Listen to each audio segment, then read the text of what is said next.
Part 24, who the fuck did I marry? So, remember, we're in April. We're now moving towards the end of April. And he still did not show me his savings account. Saw the checking, saw the Chase savings. So he decides that we should start looking for a house again because my lease was up in August. And I made it very clear that when the lease is up, I am moving. I wanted to move to Cobb County. So he was like, we need to get the ball rolling. I didn't want any parts of it. Didn't want any parts of it. He found a realtor. This time it was a woman. It was a woman. And I believe her name was Amber. I think her name was Amber. So he found a realtor and he told her what the budget was. Amber started finding houses. So please understand, or you don't really have to understand, but I believed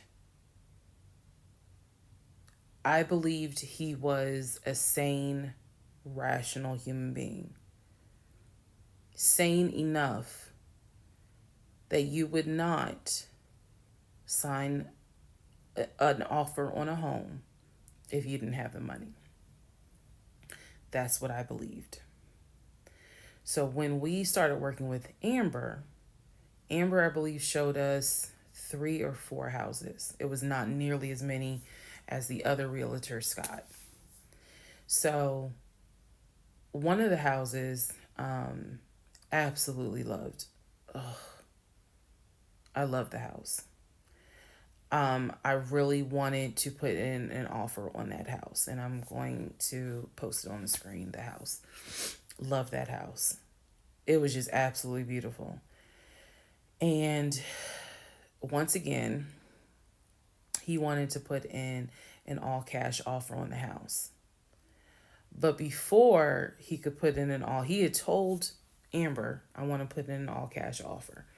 And what Amber, the woman, was smart enough to say is, okay, let's just go ahead and take it one step at a time. Let's go ahead and get your pre-approval stuff together. She said, I work with a great lender who, if you're not already pre-approved, he can get you pre-approved, no issues. And then if you want to do an all cash offer, then we'll go ahead and get the proof of funds together so that way we can submit it all with your offer. Jesus. Y'all already know what happened because you remember what happened on the last house with Scott.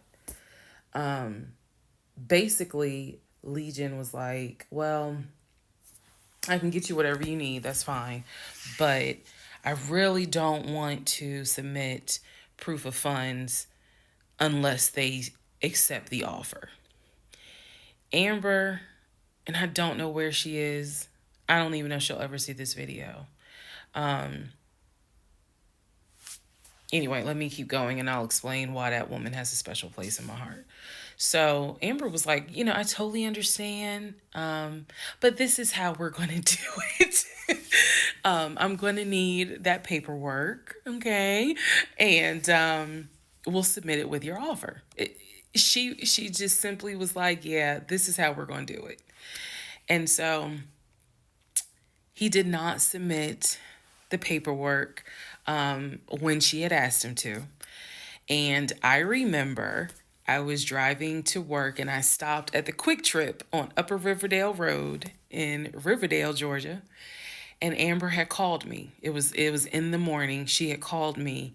And I believe with all my heart that Amber knew something was up, but she also knew I did not know what was up.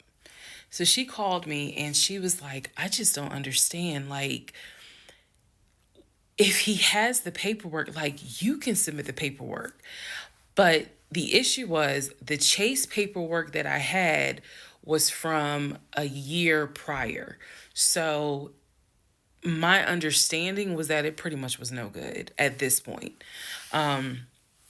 So she said all he has to do is just email it to me or take a picture of. She was like, I just need to know that he's able to back up his offer. And I said, I totally get it. And she was explaining some stuff to me. She was like, he needs to do X, Y, and Z. And so I said to her, I remember I said, I don't know what's going on. I said, I'm going to get down to the bottom of it, but I don't know what's going on. And so let's put a pause on this whole thing. Let's put a pause on looking at houses. Let's put a pause on getting his pre-approval letter because I'm not sure what's going on. And she got quiet and she said, okay. I said, and I know this sounds weird. And she said, no. She said, that is actually very smart. She said, do your research. And if I can be of assistance, call me.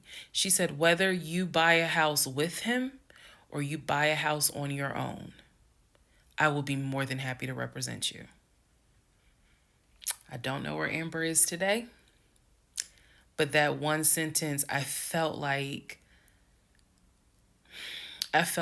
just woman to woman, she was basically telling me something ain't right. Baby, something ain't right. And now you need to open your eyes. I'll be more than happy to work with you. If y'all get your shit together, I'll work with both of you. But whether you buy a house or not, do your research and then let me know what I can do. That was our conversation at the Quick Trip on Upper Riverdale Road. So I got off the phone. That was the last time that we worked with any sort of realtor. That was the last time that we looked at any sort of house. And I don't remember exactly what happened after that, meaning that day. I do know that when I went home, I simply told him, I don't want to look at a house right now. I said, I think it's okay if we rent. We'll just find a house in Cobb County and just rent for a year. And let's build, save some more money.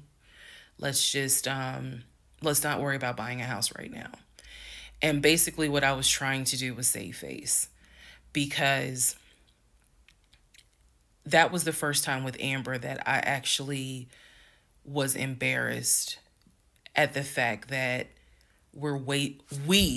he and I, because I felt like I was complicit in the fact that I'm going to look at houses with him. I felt like we are wasting these people's time. I did not mean to waste your time. I clearly see my time as being wasted, but that doesn't mean I need to waste your time. And I felt embarrassed at the fact that we wasted her time coming across as serious buyers. When time came to put up or shut up, nothing was put up. And I knew nothing. I had nothing to add to add to this, because we're talking about a $650,000 house, and I don't make that. I don't make anywhere near that. So it just became one of those situations where I was trying to save face. I was trying to save face with my husband, and I was trying to save face with Amber. And so I did say to him, let's just rent for another year, and then let's see at that time where we are, if we should go ahead and buy. So now is when shit is about to get real.